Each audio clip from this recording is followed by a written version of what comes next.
Hello and welcome back to this channel. So what I'm about to say in this video may come off as a savage edition of what you have seen online. What you have heard about feminine energy, masculine energy, dating and all this kind of stuff. Because the reason why you are struggling in relationships or dating is not that you are not feminine enough. You are already a feminine being.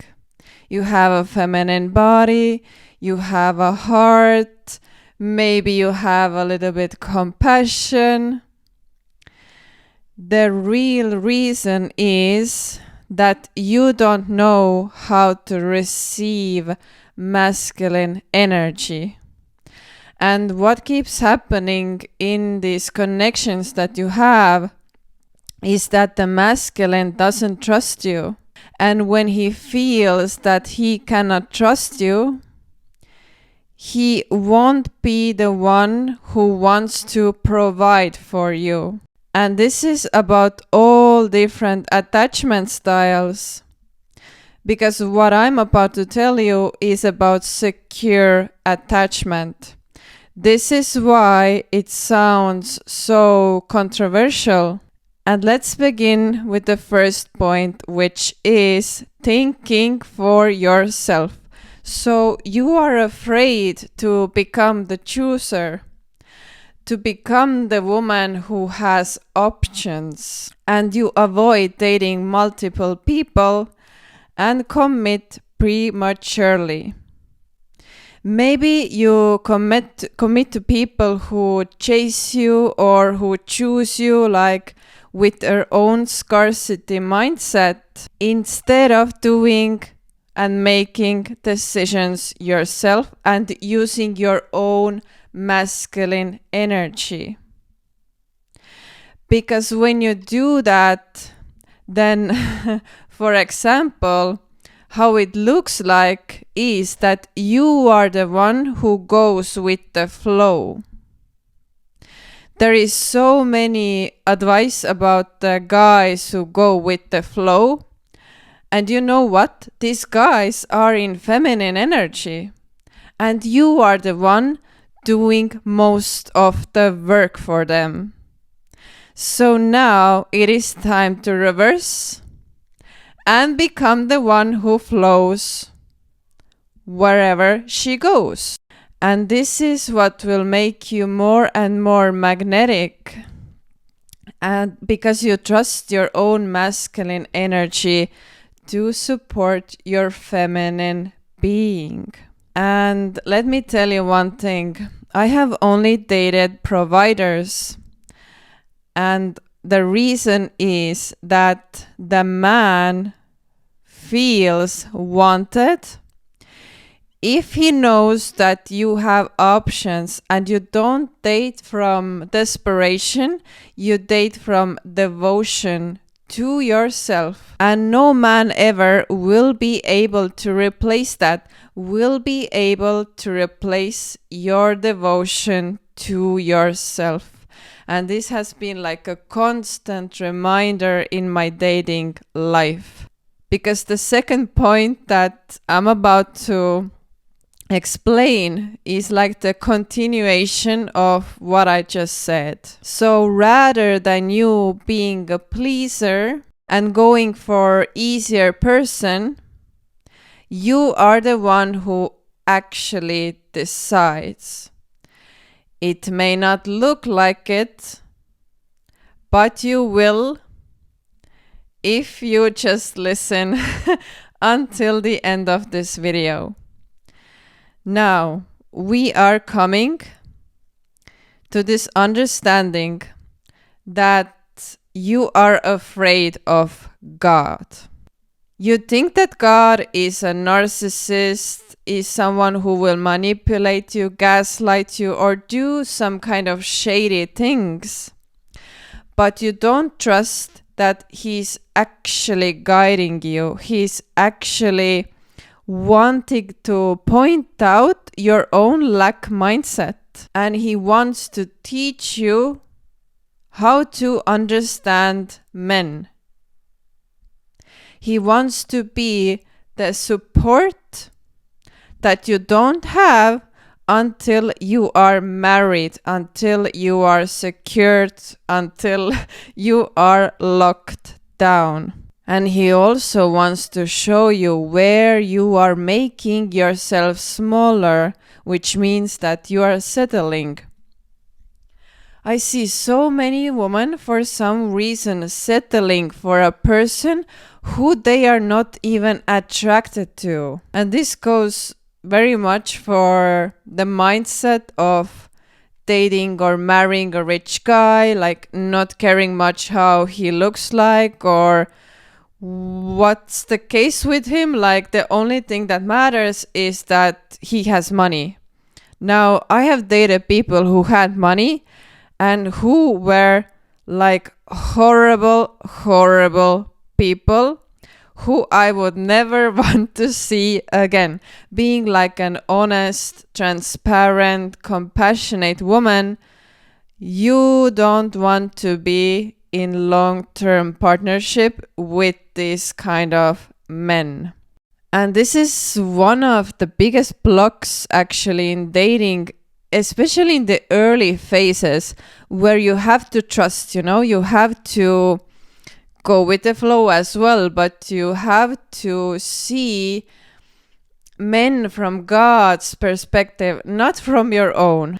We women are emotional, and this means that like most of the times our subconscious mind will be guiding us and will be guiding us through past experiences, through our parents' viewpoints, through our friends, like whatever the case may be.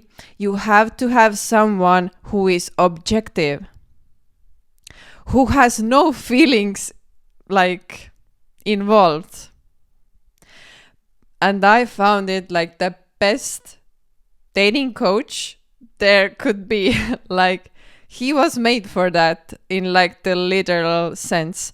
And what's happening after you are taking this second step is that you are moving from insecurity to inner safety, and you will gain back control of your love life and also the men that you attract. Because whoever we attract, we already know that at some level we must be like similar or feel like familiar feelings.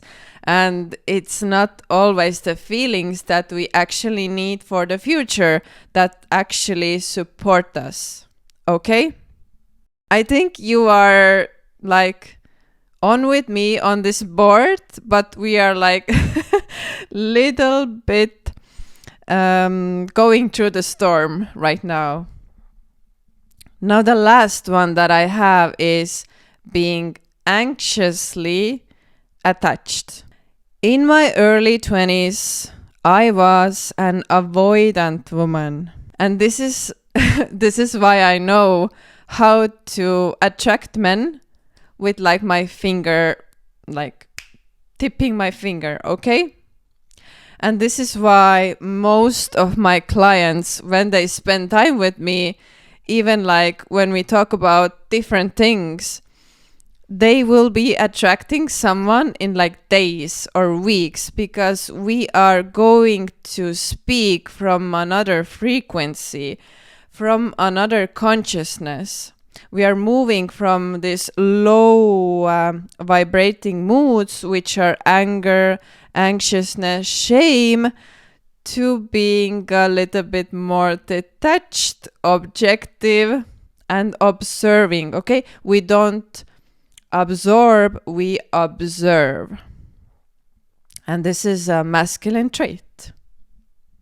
But if these two roles in yourself are not balanced, as again, and if you don't trust God, or if you don't have anyone who could give you advice which is not emotional, then you will have a hard time, and we don't want that. Okay, it's not needed in dating. Dating should never be hard. You know why? Because relationships are hard enough. Like the real work starts when you go and find someone and things will get serious. Like until then, it's all about playfulness, setting boundaries, and trusting God. Like that's the game plan that I would have for you. But of course, you have to go deeper. I've done inner work with myself over 7 years, and let me tell you, like only now I'm starting to understand what I like, what I want, why I need this, etc., etc. So, when you are anxiously attached, you are attached to the outcome, but the outcome is never predicted.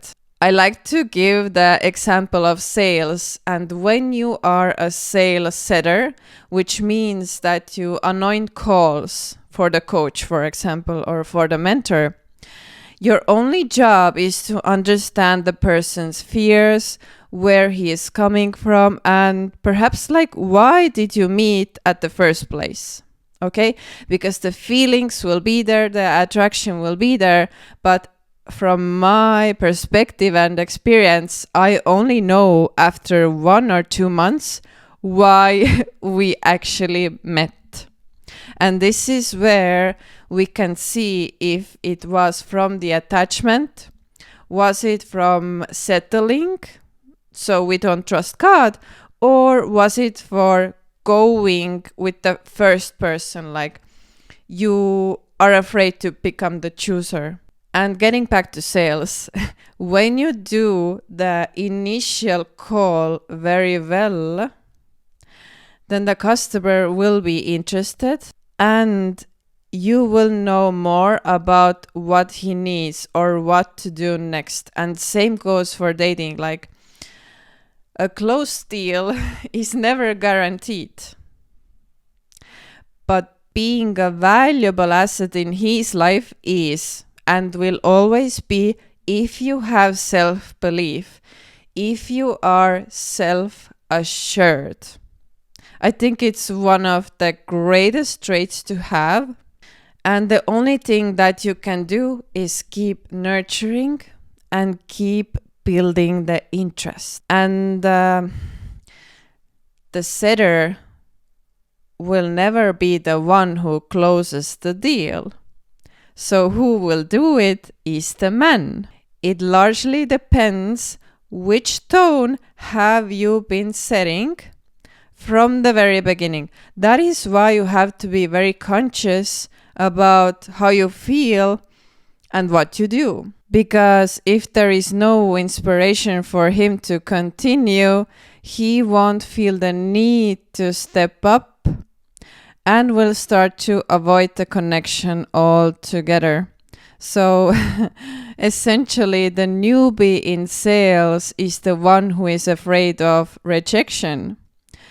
But with time, she learns that it is just a story created by her own mind. And now she will become the lead magnet.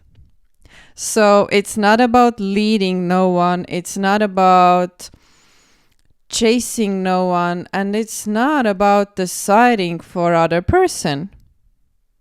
It's about setting the tone, trusting that you are guided, and attaching to yourself, being devoted to yourself, and knowing that you did the best that you could. You are an asset. You are not just someone's girlfriend or a date. Okay? So this is where I will end our today's chat. And let me know in the comments if you have any questions. But inherently, what I wanted you to have or take away from this video is a new perspective that what if he didn't play you, but you just felt unsafe? And that is why the commitment never came, or it didn't grow into it, or he didn't close the deal.